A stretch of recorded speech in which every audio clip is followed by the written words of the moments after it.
नमस्कार दोस्तों, आप सभी का बहुत बहुत स्वागत है हमारे इस यूट्यूब चैनल पर। दोस्तों, आज मैं फिर से एक नया वीडियो लेकर आया हूँ। जैसा कि मैंने बताया था आपको कि मेरा नया साल का जो रेजोल्यूशन है, जिसमें कि मैं समाज से जुड़ी समस्याओं के वीडियोस को लेकर आऊँगा और फिलहाल जो है दिव्यांग से जुड़ी हुई समस्याएँ, चुनौतियाँ, उनकी उपलब्धियाँ, उनकी आवश्यकताएँ, उनकी ज़रूरतों के बारे में मैं वीडियोज़ लगातार बनाऊँगा और सीरीज़ में ये वीडियोज़ आएगा दोस्तों।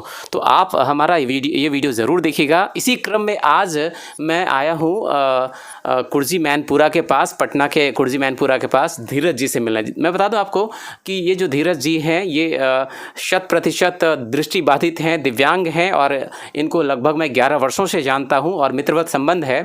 तो इसी क्रम में जो है आज मैं इनसे मिल करके इनके अनुभव को साझा करना चाहता हूं कि जो इनकी समस्याएं हैं, इनका निराकरण किस प्रकार होगा, इनकी जो चुनौतियाँ हैं, ये चुनौतियाँ पूरे सरकार तक पहुँच सके, पूरे समाज तक पहुँच सके। और वीडियोस बनाने का पर्पस सिर्फ और सिर्फ एक है कि इनकी समस्याओं का समाधान किस प्रकार हो, ये अपना जीवन यापन किस प्रकार कर पाएँ, ये आत्मनिर्भर किस प्रकार हो पाएँ। तो इसको लेकर के यह अभियान शुरू हुआ है।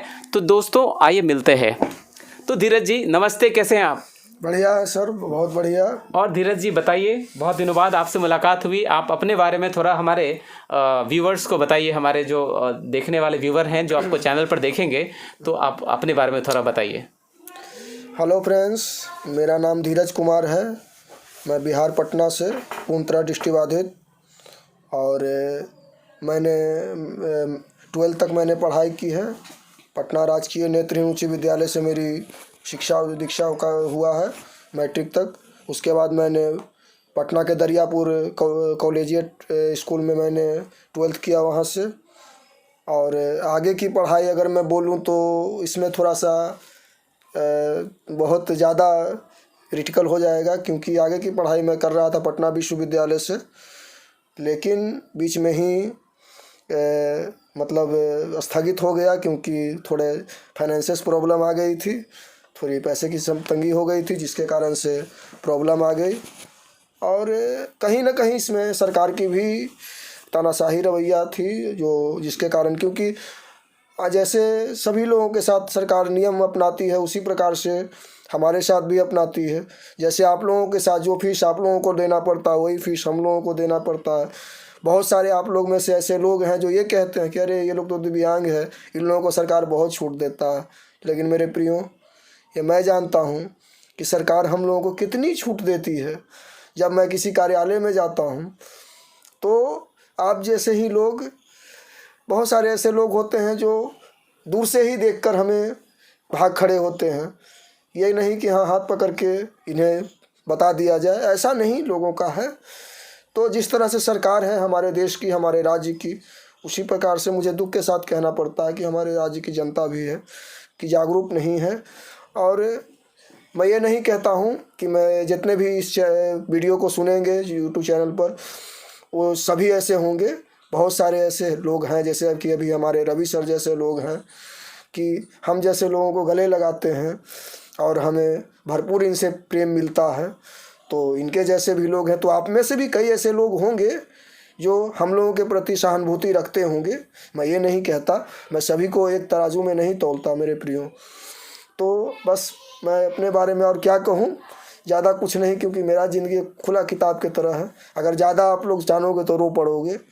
तो बस मैं यही कहूँगा कि संकट तो है, लेकिन यही है कि सरकार, नहीं सरकार के अंदर जागरूकता है, नहीं आम जनता के अंदर जागरूकता है। तो दोस्तों, आपने देखा कि धीरज ने अपने दिल की बात बयां की और जो एक छोटे समय में इन्होंने बहुत सारी बातें की। मतलब कितनी तकलीफ़ इनके दिल में भरी हुई है कि कितनी चुनौतियों का सामना इनको करना पड़ता है, और सारी समझ है इनके पास। जो सरकार इनके प्रति जो है, जो रवैया अपनाती है या जो समाज अपनाता है, इसको लेकर ये काफ़ी दुखी हैं। तो इसी क्रम में आते हैं और आगे की बात करते हैं। तो धीरज जी, आपको क्या लगता है कि मुझे तो ये लगता है, चूँकि 11 वर्षों से इन लोगों के साथ मेरा मिलना जुलना है और मुझे पता है कि इनकी जीवन शैली क्या है और इनकी क्या चुनौतियां हैं, थोड़ा मुझे एहसास है इस चीज़ का। और तो आपको क्या लगता है धीरज जी कि सरकार की जो उदासीनता है आपके प्रति या दिव्यांगों के प्रति, ये क्यों है?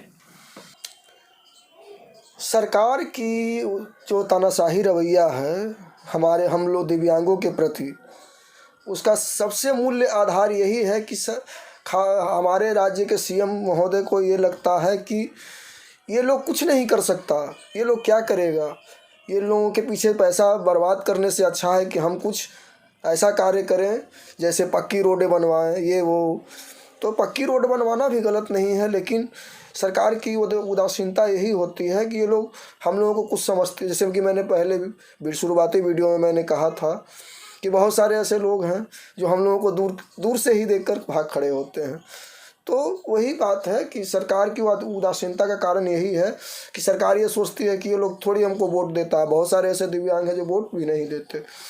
तो हमारे राज्य की सरकार, मैं पूरे देश की सरकार की बात नहीं करूँगा, मैं सिर्फ अपने राज्य की सरकार की ही बात करूँगा कि हमारे राज्य की सरकार की सबसे बड़ी सोच यही है कि ये लोग वोट नहीं देते, ये लोग क्या कर सकते हैं। देखिए कितना बड़ा संदेश ये दे रहे हैं हमारे मुख्यमंत्री श्री नीतीश कुमार को कि इनको इस बात का एहसास है कि इनके वोटों से उनका सिलेक्शन नहीं होता, मतलब इनके जो मतदान जो होते हैं उनकी संख्या काफ़ी कम है, तो इनकी वजह से, मतलब दिव्यांगों की वजह से सरकार बदली नहीं जा सकती, जिसकी वजह से इसके प्रति ये उदासीन होते। तो आप समझ सकते हैं कि ये कितने सजग हैं और कितना संवेदनशील हैं, कितनी समझ है, कितना बड़ा राजनैतिक समझ है। एक दिव्यांग होने के नाते भी एक 10th मैट्रिकुलेशन और +2 की पढ़ाई किए हुए जो धीरज जी हैं, कितनी बड़ी बात उन्होंने, कितना बड़ा संदेश हमारे राज्य के सरकार को दिया है कि मतलब राज्य सरकार इसलिए उदासीन है क्योंकि उन्हें ऐसा लगता है कि इनके लिए नहीं भी करेंगे तो हमारी सरकार नहीं गिरने वाली है, हमारी सरकार पर कोई प्रभाव नहीं पड़ने वाला है क्योंकि इनकी संख्या काफ़ी कम है। तो इन धीरज जी के अनुसार, धीरज जी कहते हैं कि सरकार उन सारे कामों में व्यस्त है जो उपलब्धियों के रूप में वो गिना सके, लेकिन इनके लिए कोई किया गया काम उपलब्धि नहीं माना जाएगा, ऐसा सरकार का मानना है। तो धीरज जी, मतलब आपने 10th की पढ़ाई की, +2 की पढ़ाई की और आप आगे और भी पढ़ना चाहते थे, लेकिन फिर आगे नहीं पढ़ पाए क्योंकि आर्थिक समस्या सामने खड़ी हो गई। और फिर आपने मुझे बताया कि घर के लोग भी और समाज के लोग भी जागरूक नहीं, और आप लोगों के प्रति ये सोचते हैं कि आप लोग कुछ नहीं कर सकते, पढ़ लिख कर क्या करेंगे। तो आपको यह जानकर कैसा लगता है? देखिए, जानने के बाद अगर आपको कोई कुछ भी कहेगा, कोई शब्द बात बोलेगा तो आपको तो बुरा लगेगा ही ना।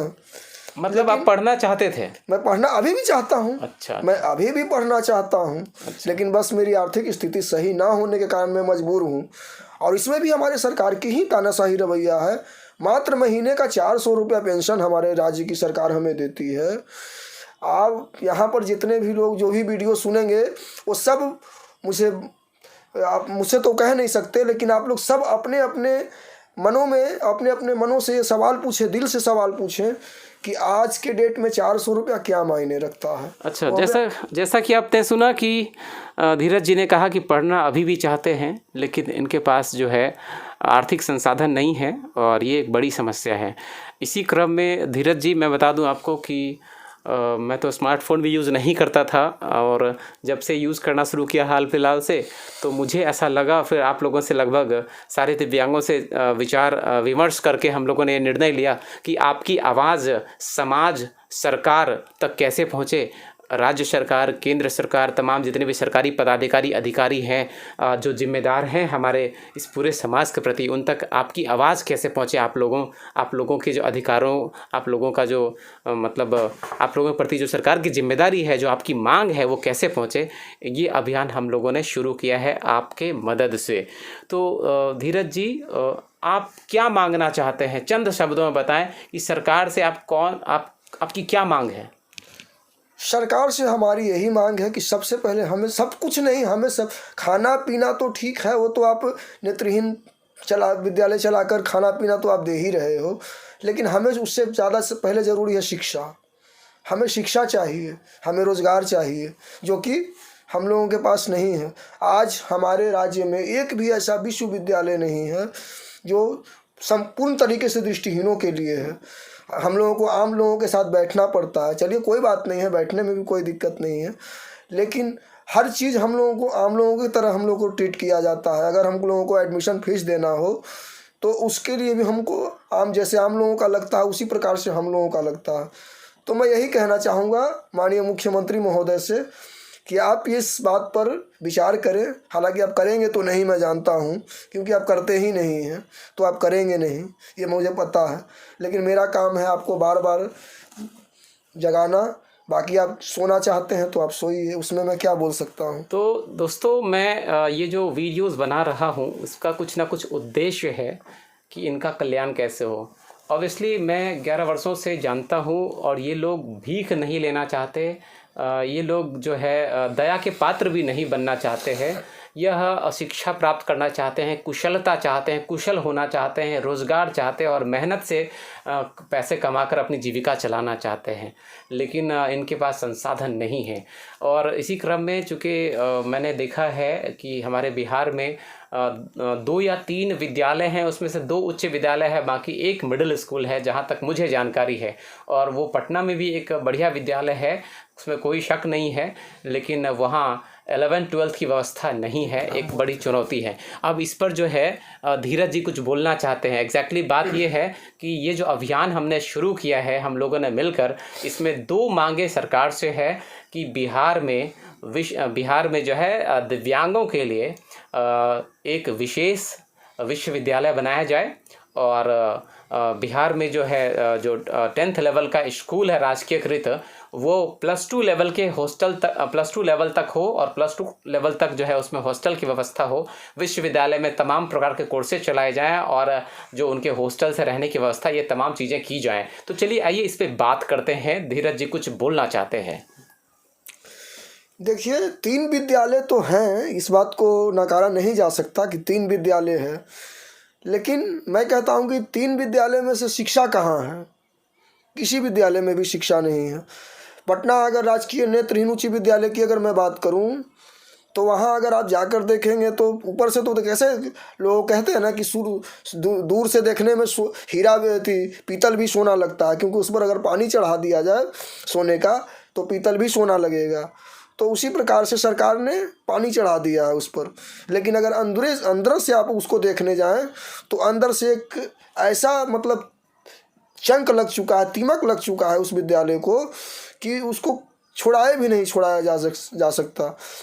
तो इस विद्यालय के लिए हमने तकरीबन 15 सालों से सरकार के पास इस तीनों विद्यालय के लिए हमने आवेदन दिया।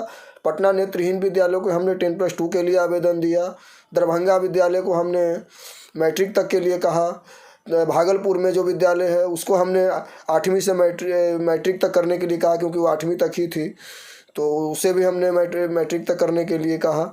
और तो इसका आवंटन लगभग 4 बार आया, लेकिन पिछले के जो प्रधानाध्यापक भी थोड़े भ्रष्ट थे तो उन्होंने लौटा दिया। लेकिन अभी भी हमने न जाने कितनी बार सरकार को आवेदन दी, लेकिन सरकार आज तक हमारे आवेदन पर अमल नहीं करती। तो देखिए, ये अपने दिल की तकलीफ़ को बता रहे हैं और जितने भी समाज के लोग हैं, शिक्षित हैं, सभ्य हैं, उन तमाम सारे लोगों से मैं गुजारिश करना चाहूँगा कि दिव्यांगों के प्रति जो भी विकास के कार्य होने चाहिए, ताकि ये इनमें कुशलता आ सके, इनकी शिक्षा दीक्षा बढ़ सके, ये इनको रोज़गार मिल सके। तो इसलिए एक छोटी सी तो मांग है कि इनके लिए एक विशेष विश्वविद्यालय का निर्माण कराया जाए, ताकि बिहार के बच्चों को 10th के बाद बिहार से बाहर जाने की आवश्यकता ना पड़े। क्योंकि आप समझ सकते हैं कि ये देख नहीं सकते, तो एक समाज और परिवार के लोगों का उतना सहयोग नहीं मिल पाता और आर्थिक रूप से भी परेशान होते हैं। तो कोई भी छात्र 10वीं के बाद बिहार के बाहर विशेष विश्वविद्यालयों में नामांकन में कितनी कठिनाइयों का सामना करना पड़ता होगा। मेरे ख्याल से लगता है कि 100 में से 1-2% बच्चे ही बिहार के बाहर उच्च शिक्षा के लिए जा पाते होंगे। तो धीरज जी, ये जो हमारा हम सभी लोगों का मांग है कि एक विशेष प्रकार का विश्वविद्यालय बिहार में बनाया जाए और जो राजकीयकृत उच्च विद्यालय जो मौजूद है पटना में, वो +2 लेवल तक उसको बढ़ाया जाए और उसके हॉस्टल के फैसिलिटीज़ को भी उस लेवल तक बढ़ाया जाए। तो इसको लेकर आपका क्या सोचना है कि इसमें हम लोगों को और क्या करना चाहिए? इसको लेकर आप कितना सहमत हैं? देखिए, विश्वविद्यालय की जहाँ तक बात है तो बात तो सही है, होना चाहिए, लेकिन सबसे पहले मैं ये कहूँगा कि पहले जो है उसको सुधारिए। क्योंकि उसी को सुधारने में आपके पास इतना फंड नहीं है यहाँ की सरकार के पास कि वो विद्यालय बना सके। उसी को सुधारते सुधारते सरकार का कलम का स्याही ख़त्म हो जाएगा, क्योंकि यहाँ जितनी मांगे हैं दृष्टिहीनों की, सरकार के पास उतना सक्षम हो मुझे नहीं लगता कि माननीय मुख्यमंत्री महोदय के पास इतना पैसा होगा कि वो दिव्यांगों की मांगों को पूरा कर सकें उनके पास, क्योंकि वो सीधा कहते हैं मेरे पास इनकम का स्रोत नहीं है। कितनी शर्म की बात है कि एक राज्य का मुख्यमंत्री ये कहता है कि चंद दिव्यांगों को शिक्षा देने के लिए, रोजगार देने के लिए मेरे पास इनकम का स्रोत नहीं है। आप तमाम लोगों को, जितने भी शिक्षित लोग इसको सुने, तो तमाम भाई बहनों माताओं से मैं कहना चाहूँगा कि कितनी शर्म की बात है। आप लोगों ने ऐसे लोगों को जिताया है, ऐसे लोगों को वोट दे दिया कि आज हम जैसे दिव्यांगों को मरना पड़ रहा है। और जहाँ तक विश्वविद्यालय का सवाल है, तो सबसे पहले मैं कहूँगा कि विद्यालय किसका होना चाहिए? लड़कियों का, जो दृष्टिहीन बहनें हैं हमारी। एक भी विद्यालय दृष्टिहीन बहनों के लिए नहीं है, एक है भी तो वो मतलब प्राइवेट से है, अंतर्ज्योति बालिका विद्यालय है, वो भी सही नहीं चलती। आए दिन लड़कियों को खुद से ही हाथ जलाकर खाना बनाना पड़ता है। आए दिन कभी ऐसा हो जाता है कि बेचारी का हाथ जल जाता है लोगों का। तो मैं सबसे पहले यही कहूँगा कि सबसे पहले तो लड़कियों की शिक्षा दीक्षा में भी, क्योंकि हम तो लड़के हैं, तो मान लिए कि यहाँ से दिल्ली चले गए, उड़ीसा चले गए, कोई लखनऊ चले गए, जाके पढ़ाई कर लेते हैं, लेकिन लड़कियों को काफ़ी स्ट्रगल करना पड़ता है। तो मैं बार बार सरकार को इस चीज़ पर ध्यान आकर्षित करना चाहूँगा कि सबसे पहले तो लड़कियों का हॉस्टल एक होना चाहिए। तो अंत में चंद शब्द आप हमारे व्यूवर से क्या कहना चाहेंगे? बस मैं सबसे यही कहना चाहूँगा आप सबसे कि आप सब इस वीडियो को ज़्यादा से ज़्यादा लोगों को शेयर करें, अपने दोस्तों, अपने रिश्तेदारों। अगर आप में से किसी के पास, किसी भी लोग, बड़े अधिकारी या मंत्री, किसी के पास भी अगर आपका उतना नेटवर्किंग हो, तो आप प्लीज़, मुझे आप सबसे मैं रिक्वेस्ट करूँगा, निवेदन करूँगा कि आप सब लोग प्लीज़ उन्हें को भी शेयर करें, उन्हें बताएं, उन्हें जागरूक करवाएं, ताकि वो समझ पाएँ कि दिव्यांग भी एक समाज का हिस्सा है, एक अंग है जो कि कट जाए तो, जो अगर शरीर का एक अंग भी अगर कट जाता है तो बहुत तकलीफ़ होती है।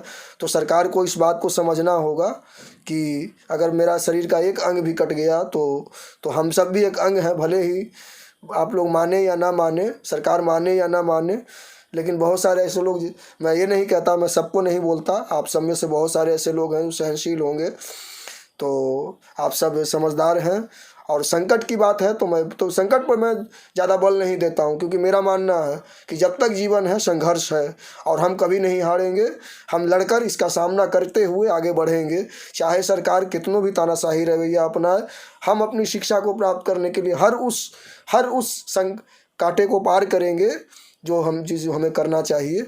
तो मैं आप सबसे भी यही कहूँगा, क्योंकि बहुत सारे ऐसे विद्यार्थी होंगे जो इस वीडियो को सुनेंगे, तो मैं आप सबसे भी यही कहूँगा, मेरे प्यारे भाइयों और बहनों, आप सब भी अपने शिक्षा में आगे बढ़ें। किसी भी प्रकार की कोई भी समस्या आती है तो ये ना कि मतलब डिप्रेशन में चले जाए, डिप्रेशन में नहीं।